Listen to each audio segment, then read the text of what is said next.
तमिलनाडु की राजनीति में सीएम के रूप में एक ऐसा तूफान आया है जिसकी गूंज अब पूरे देश में सुनाई दे रही है।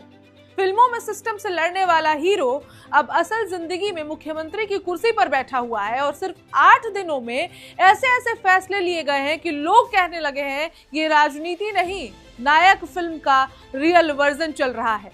जी हाँ, हम बात कर रहे हैं थलपति विजय की। तमिल सिनेमा के सुपरस्टार अब तमिलनाडु के नए मुख्यमंत्री हैं। 10 मई 2026 को शपथ लेने के बाद से विजय ने जिस रफ्तार से फैसले लिए हैं, उसने प्रशासन से लेकर विपक्ष तक को हर किसी को चौंका दिया है। विजय जिस रफ्तार से फैसले ले रहे हैं, उसने पूरे देश का ध्यान खींच लिया है और हर फैसला ऐसा हो रहा है जिसने जनता के बीच ये संदेश दिया कि नई सरकार सिर्फ भाषण नहीं बल्कि एक्शन दिखाने आई है। कहीं शराब की दुकानों पर ताले लग रहे हैं, कहीं बुलडोजर चल रहे हैं, कहीं पुलिस स्टेशनों में सीसीटीवी अनिवार्य हो रही है, तो कहीं ड्रग माफिया की संपत्ति जब्त की जा रही है। अब सोशल मीडिया पर लोग कह रहे हैं कि विजय नहीं, रियल लाइफ नायक आ गया है। आज के एक्सप्लेनर में हम आपको बताएंगे मुख्यमंत्री बनने के सिर्फ 8 दिनों में ही विजय की सरकार ने वो 8 बड़े फैसले लिए हैं जिन्होंने तमिलनाडु की राजनीति का पूरा माहौल बदल दिया है। नमस्कार, मेरा नाम है ऋचा पराशर और आप देख रहे हैं वन इंडिया हिंदी।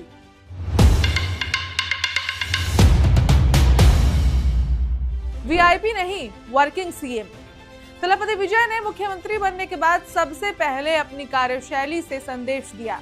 आमतौर पर बड़े नेताओं की छवि आलीशान जीवन शैली और वीआईपी कल्चर से जुड़ जाती है, लेकिन विजय ने शुरुआत में ही खुद को वर्किंग सीएम के रूप में पेश करना शुरू कर दिया है।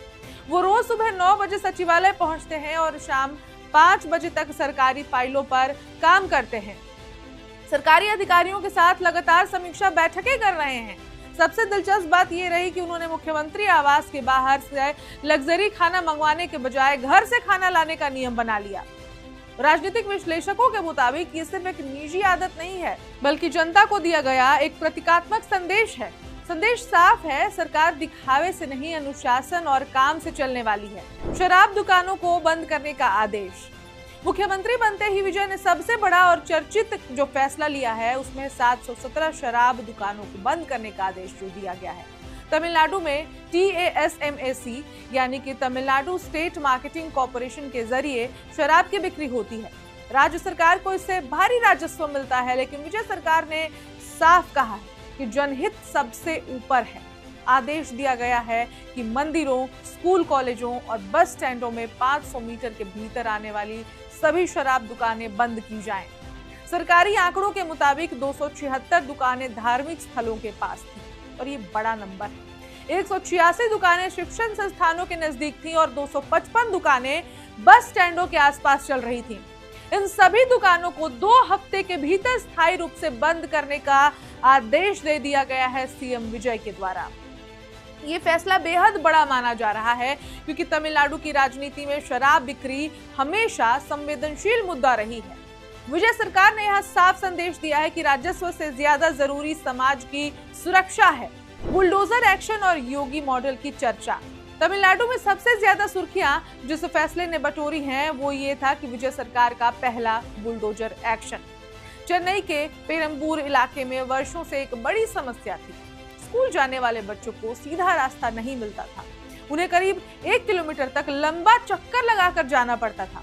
इलाके के लोग 30 साल से सड़क की मांग कर रहे थे। सरकारें आई, वादे हुए, लेकिन समाधान नहीं हुआ। मुख्यमंत्री बनने के बाद विजय ने अपने चुनाव क्षेत्र पेरंबूर की फाइलें मंगवाई, रिपोर्ट देखी गई और तुरंत कार्रवाई का आदेश दे दिया गया। अवैध कब्जों पर बुलडोजर चला, दीवारें हटाई गईं और कुछ ही दिनों में 30 फुट चौड़ा रास्ता तैयार कर दिया गया है। अब बच्चे सीधे स्कूल पहुंच रहे हैं। इलाके के लोग इसे 30 साल की समस्या का 7 दिन में समाधान बता रहे हैं और एक बार फिर से यहाँ पर सीएम विजय ने नायक फिल्म के अनिल कपूर वाली छवि अपने दिखाई है, जो कि धरातल पर होती दिख रही है। यही से सोशल मीडिया पर नई बहस भी शुरू हो गई है। जैसा कि हमने आपको बताया, लोगों ने विजय की तुलना उत्तर प्रदेश के मुख्यमंत्री योगी आदित्यनाथ से करनी शुरू कर दी है, क्योंकि योगी सरकार की पहचान भी तेज फैसलों और बुलडोजर एक्शन से जुड़ी रही है। अब तमिलनाडु में लोग कह रहे हैं कि एक्शन मॉडल साउथ तक पहुंच गया है। ड्रग माफिया पर बड़ा वार। विजय सरकार ने नशे के कारोबार के खिलाफ भी सख्त रुख अपनाया है। मुख्यमंत्री ने निर्देश दिया है कि स्कूलों और कॉलेजों के आसपास ड्रग्स बेचने वालों की संपत्ति जब्त की जाए। सरकार अब सिर्फ गिरफ्तारी तक सीमित नहीं रहना चाहती, बल्कि आर्थिक रूप से भी अपराधियों की कमर तोड़ने की तैयारी में है। चल अचल संपत्ति फ्रीज करने से लेकर न्यायिक कार्रवाई तक सरकार ने जीरो टॉलरेंस नीति के संकेत दिए हैं। विशेषज्ञों का कहना है कि तमिलनाडु में पिछले कुछ वर्षों में इस ड्रग्स नेटवर्क को लेकर चिंता बढ़ी थी। ऐसे में विजय सरकार का ये कदम युवाओं को संदेश देने की कोशिश थी कि नशे के कारोबार को बर्दाश्त नहीं किया जाएगा। 21 साल से कम उम्र वालों को शराब बिक्री पर सख्ती।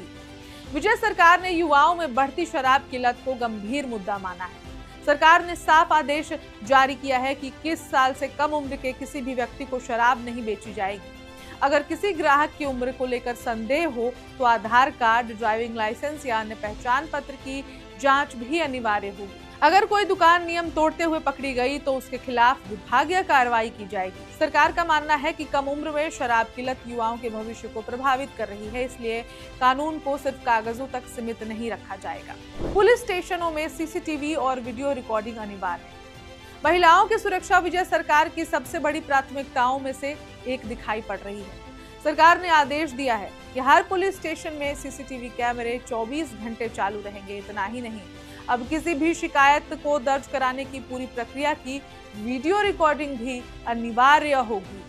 अगर कोई महिला शिकायत दर्ज कराने आती है तो उसकी पूरी प्रक्रिया रिकॉर्ड की जाएगी।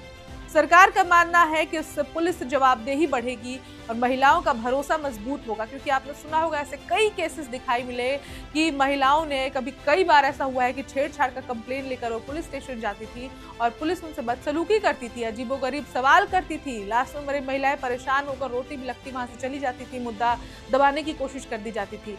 लेकिन सीएम विजय के इस फैसले ने पूरे इंटरनेट पर ही नहीं पूरे देश में खलबली मचा दी है और भ्रष्टाचार तथा उत्पीड़न के मामलों में कमी आएगी, ऐसा कहा जा रहा है।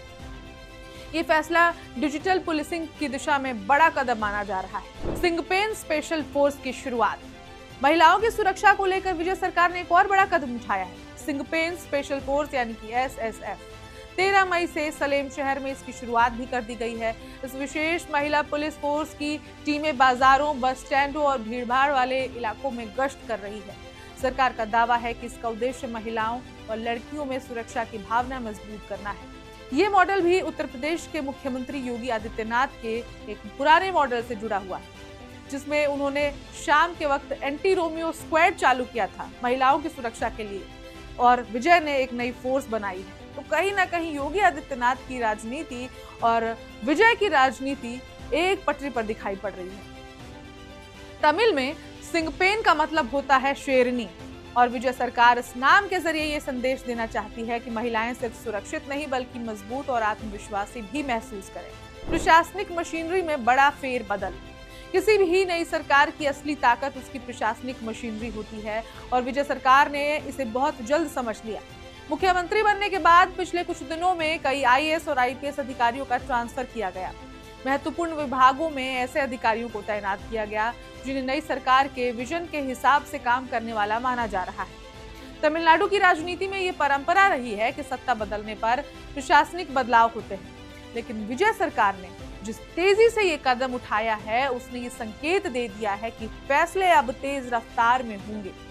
राजनीतिक गलियारों में ये चर्चा शुरू हो गई है कि विजय सिस्टम कंट्रोल पर सबसे ज्यादा ध्यान दे रहे हैं। तो आप सोचिए कि सिर्फ 8 दिन और इन 8 दिनों में 8 बड़े फैसले। यही वजह है कि तमिलनाडु में अब राजनीति का पूरा नैरेटिव बदलता दिखाई दे रहा है। थलपति विजय अब सिर्फ सुपरस्टार नहीं बल्कि एक्शन सीएम के रूप में अपनी पहचान बनाने की कोशिश कर रहे हैं। उनके समर्थक कह रहे हैं कि विजय राजनीति में सत्ता का आनंद लेने नहीं बल्कि सिस्टम बदलने आए हैं।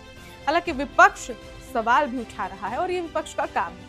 कुछ लोग इसे शुरुआती पब्लिसिटी बता रहे हैं तो कुछ उसे फिल्मी राजनीति कह रहे हैं, लेकिन जनता के बीच फिलहाल एक बात सबसे ज्यादा चर्चा में है, जो काम सालों में नहीं हुआ, क्या विजय उसे कुछ दिनों में कर पाएंगे? क्योंकि तमिलनाडु में इस वक्त सिर्फ सरकार नहीं बदली है बल्कि राजनीति की शैली भी बदलती दिखाई दे रही है, और अगर यही रफ्तार जारी रही तो आने वाले महीनों में थलपति विजय सिर्फ तमिलनाडु ही नहीं बल्कि राष्ट्रीय राजनीति के सबसे चर्चित सीएम में से एक जाने जाएंगे।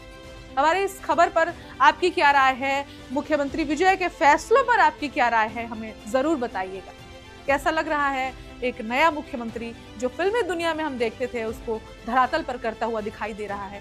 कैसा महसूस होता है ये भी कमेंट में बताइएगा हमें। और देश दुनिया की और ऐसी और खबरों के लिए हमें फॉलो कीजिए और देखते रहिए वन इंडिया।